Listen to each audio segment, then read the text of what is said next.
When I was a little boy, that's all I could speak was the Dakota language.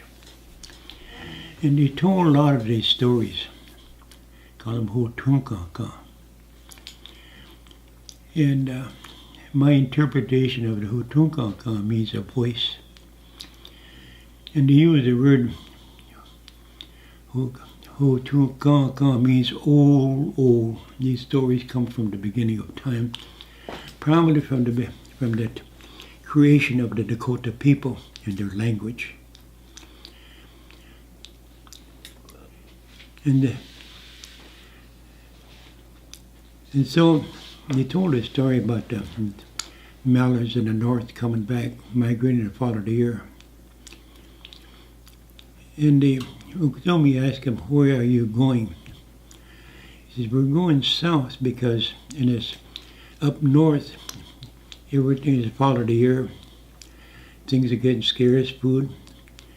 By migration, we're going south where there's plenty of food."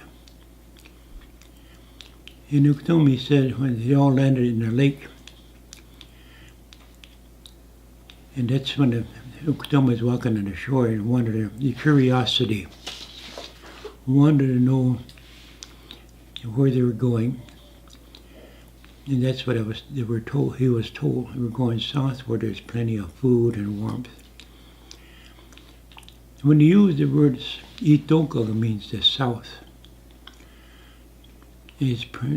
My understanding of migration goes into the Gulf of Mexico and further south.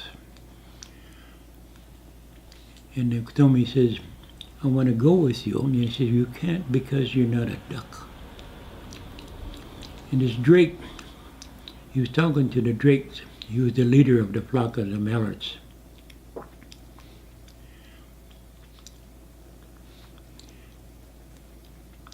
And so Uktomi said, "Make me a duck." And he said, "I can't." He said, Uktomi said, "You have the power to do that." And the drake said, "Yes, I can do that.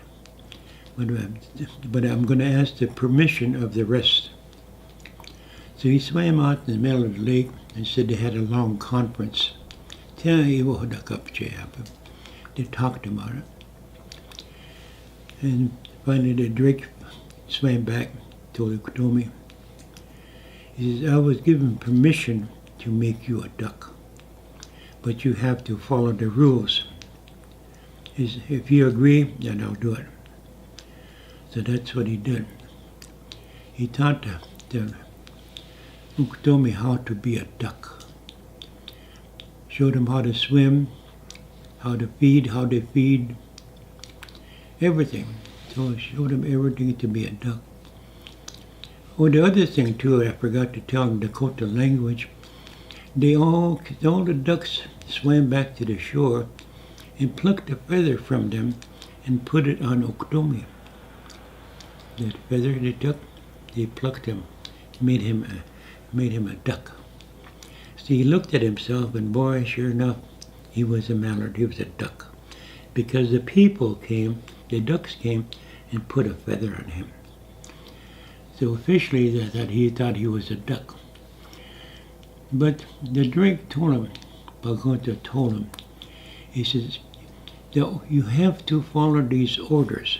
And if you agree with that, we will take you with." "Yes, I am." So they flew. But he says, "You have to fly next to me. I will give you instructions." They flew south. And they said the river. They followed the river down south. And every time they come to an encampment, they flew around it, around it. And Uktomi thought about that. Didn't say nothing. But like the drake said, "You have to follow the rules." And he would fly beside me. They came to a second one, encampment. Again, they flew around it, going south, probably to the Gulf of Mexico, or wherever south they may go. Because when you go south, there's no end to the south. How far south, it was never told. Itoka got that. But anyway. In the third encampment they came, as they were going around the encampment, Uktomi thought to himself, well, I'm a duck, I don't have to follow orders no more. I'm going to find out why I cannot fly over the encampment. They all told him not to do it. Don't do that. But he didn't listen. So he flew as he's flying to the encampment, and they knocked him down. And the word Wahpeton means they knocked him down. And that's where the story ends. And how do you interpret that in that story?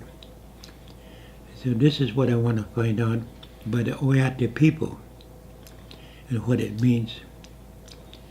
And so I'm going to tell this story. I was asked to do it. I was given a little gift of tobacco, and I like coffee, so they give me some coffee. So I made a commitment to tell, this is one story. There's many other stories to tell.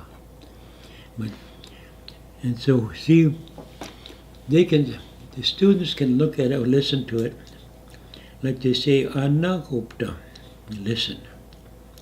Giksuya will remember, And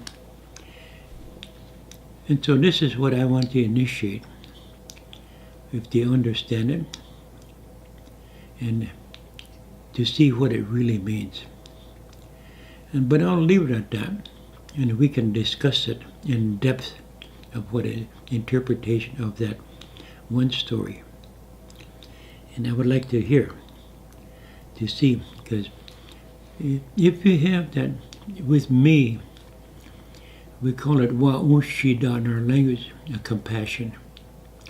And you share that vision with everybody and see where we go. We can talk about that also, because this is what the ducks had.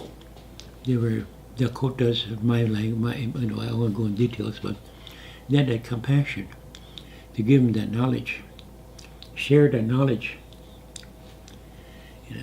And so with that, I want to end the story.